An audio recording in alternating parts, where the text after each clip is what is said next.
Today, we're taking a look at what quite possibly could be one of my best Montana games ever. I've had this ship a long time, so that's saying something. And honestly, part of that does come down to this commander rework and how things have changed for the Montana. Before 10.0, Montana only could get, I say only, it was still an okay range, but the secondaries would only get out to around 9.1 kilometers range, which wasn't bad, but it wasn't all that useful, especially at tier 10.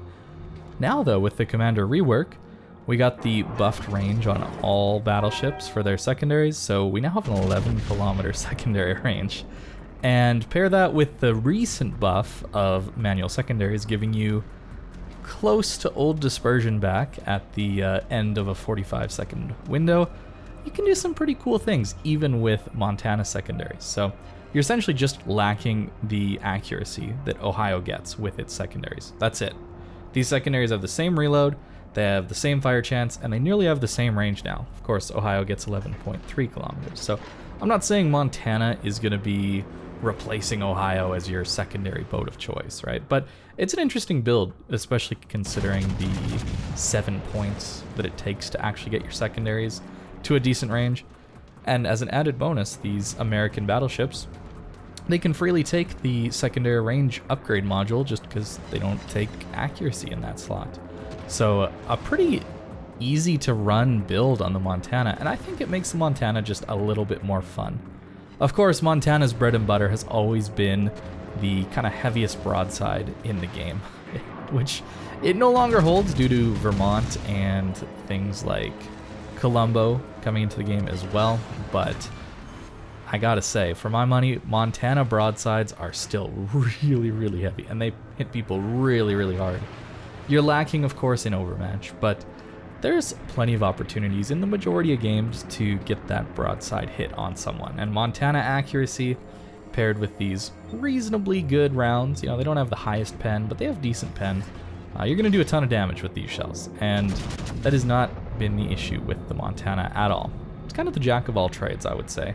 Of course, AA is something that the American battleships used to be really, really good at. Now we know that AA doesn't really do much on any ship, so that's not really a strength of the Montana anymore. I remember playing the Montana before the CV rework, and you'd get a full full AA Montana, and you would just swat planes out of the sky. Even a good tier 10 aircraft carrier player would have a tough time coming after you. It was kind of ridiculous with manual AA and all that stuff, if you guys remember that. But that's not the build anymore. As are full pens on DDs. Imagine that before the change. Dude, you might have died right there. That would have been crazy. But that was probably a good change, quality of life for people.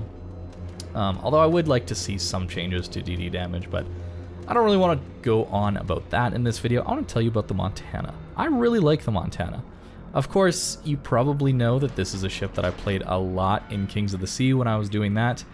And with good reason. These shells hit really hard across the entire map. You get tons of range, and they're really, really easy guns to use, I think. You're not really worried about where you should hit on people, where you're going to overpen, where you're going to deal the most damage, because these shells aren't particularly fast. So I find that a lot of the time, assuming you lead properly, you're actually not going to get the frustrating overpen only salvos like you might out of something like a Republic in front of us, or things like Slava or Yamato or Shikishima with their giant shells. It just seems like these shells like to punch in and dev strike things that are broadside.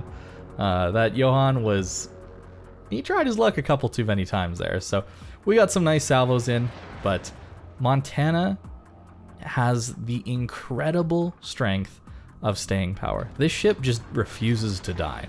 And I think that is one of the primary benefits of bringing a Montana into random battles is it's a really hard ship to take down.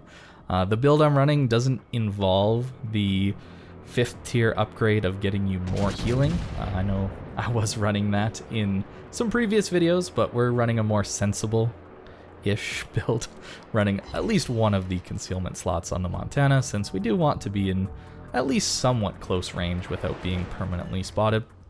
But look at this heal. Even without that extra 10%, we already are getting around 23,500 HP back, and we have 5 of those heals.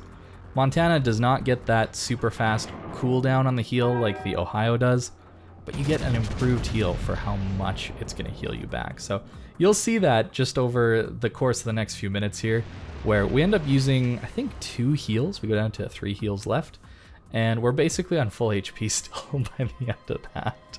These heals are really, really good. So if you're good at managing engagements where you can disengage and re-engage as you please, where you can tank a little bit and then come back and heal, you know, get to the back of the map and that kind of thing. If you're good at knowing when to do that, Montana's going to be a great ship for you.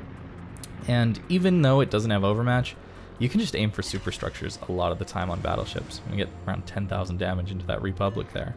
So yeah, Yamato would have overmatched into everywhere, but it's one of those things where I think overmatch is a little bit overstated against battleships. I think Yamato is slowly losing that niche because just how much damage you're getting out of superstructures these days.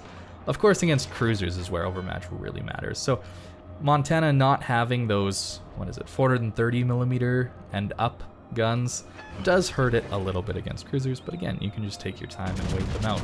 That is the nice thing.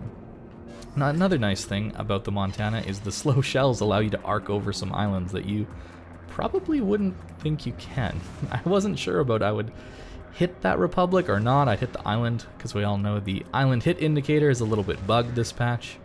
Add that to the list of things that aren't going to get fixed in a really long time, but yeah, it's nice to have these shells that can lob over things. Like a Des Moines, it's really handy at closer ranges to be able to lob over things like that.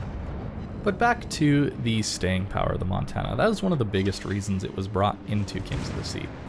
The hitting power of the guns is nice as well. The consistency of 12 guns instead of 9 or even 8 guns at tier 10. It's really nice, but it's this staying power. Being able to play in the game throughout the entire thing and never worry about not having enough healing or not being tanky enough to at least impact the game all the way throughout. Assuming you don't YOLO in and die before you can make use of all of this amazing healing that your ship has. So that is a massive benefit for the Montana. And because the meta is so passive these days, having a ship that is just going to stick around until late game can get you into some scenarios where you're left to carry the game out. You're the one that is one of the last ships alive, and it's up to you to win or lose the game. And for me personally, those are some of the most enjoyable games that I can possibly play. This Gascon gives us a little bit too much angle. I wasn't even expecting this. Look at this, 30 degrees when we hit, and bam, 30k. I'm pretty sure we hit that tiny little corner cheek that the French battleships have, and that's when they're most vulnerable to citadels. It's much, much smaller a cheek than Yamato.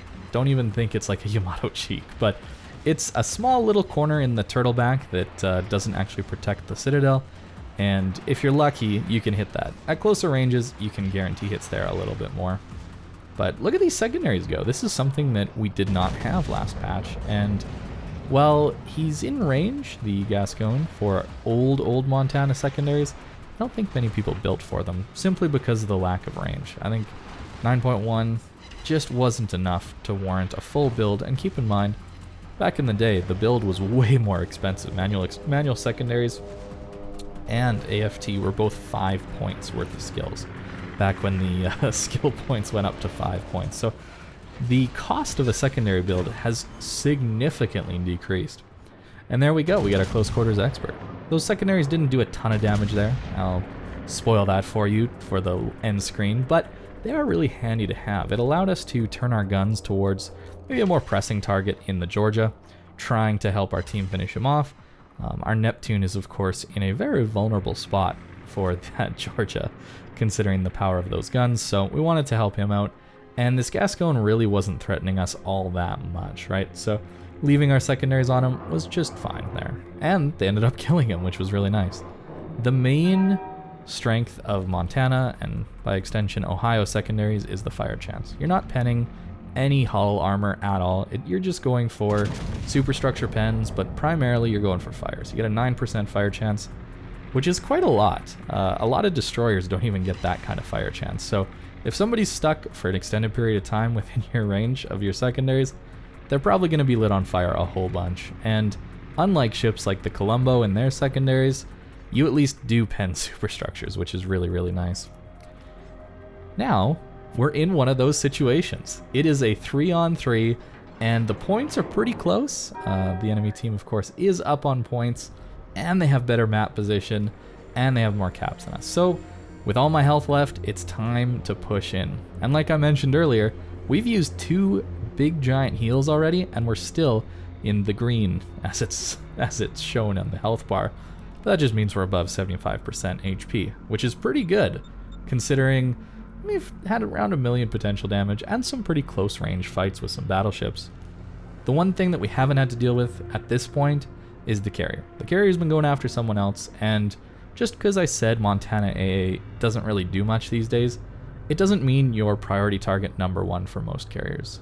The AA is good enough that you're probably not going to be the primary focus of the enemy CV, which is a really, really nice benefit that the Montana gets. It's really, really special to not be in something like a Yamato, for example, where everybody knows you have the worst AA at tier 10, and you're basically a sitting duck if you're caught out alone. So having that on the Montana really does help out.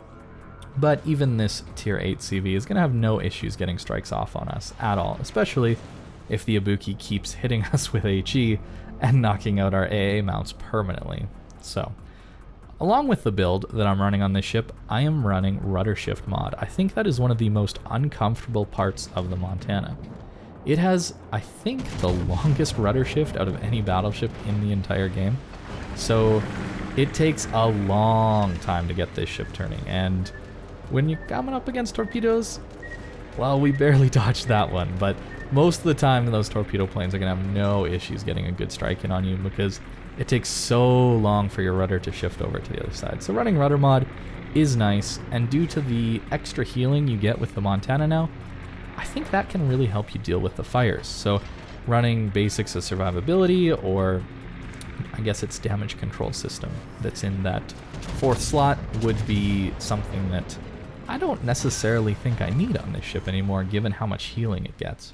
So we take out the Ibuki, and now it's a 2-on-3. Okay, we're getting there, and we're up to 4 kills now at this point. Of course, we're trying to turn so that the dive bombers kind of have to drop across our ship. That's generally the best way to go about it, so that they have the hardest time dropping and getting a good hit on you as possible, dodging the Ibuki torps. I was actually surprised in the moment that he got those torpedoes away. I didn't think he was quite broadside enough, but apparently he was. Khabarovsk at long range, of course, another ship that struggles with rudder shift, so if they don't really play with their speed, you can sometimes get some pretty good hits on them at longer ranges. Our Lexington unfortunately misses, and right here, I think you might have to go back and look at my aiming guide from all those months ago, almost a year ago now.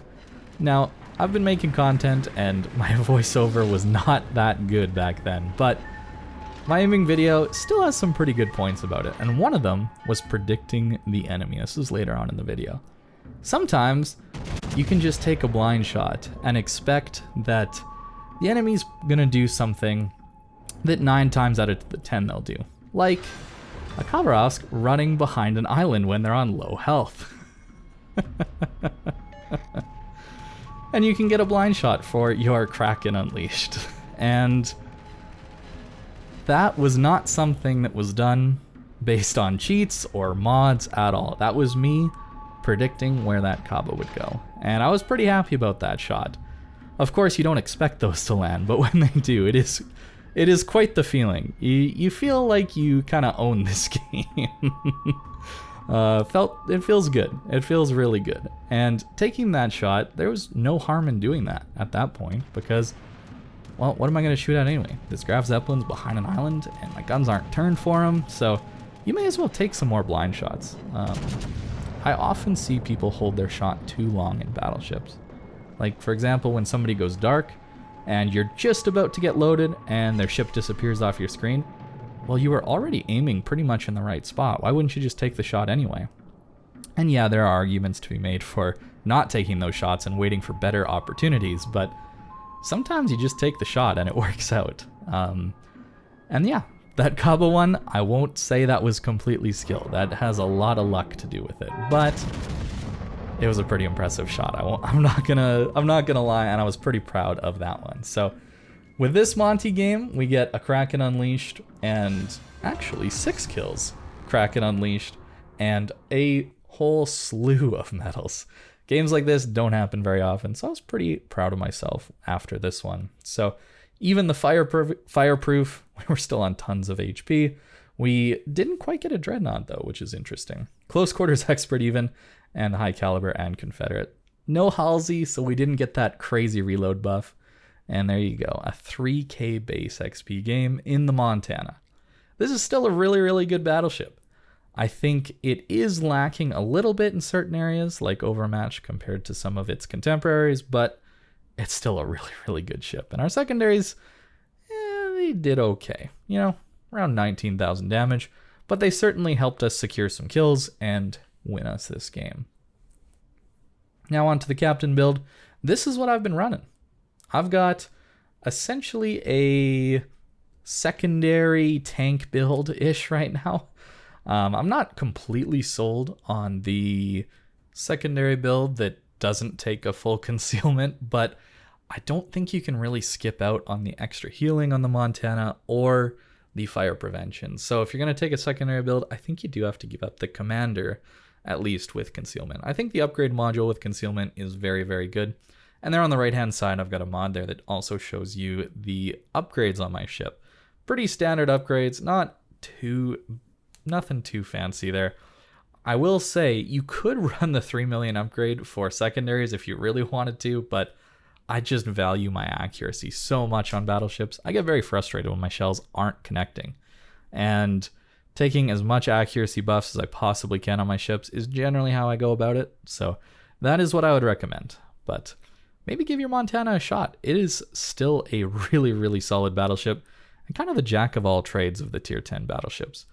I'm not sure if I would recommend grinding to it, considering there's some other battleships that are maybe a little easier, a little bit more forgiving with their overmatch or their shell velocity, that kind of thing, but it's definitely worth considering. So thank you very much for watching, guys, and I hope you have a great day.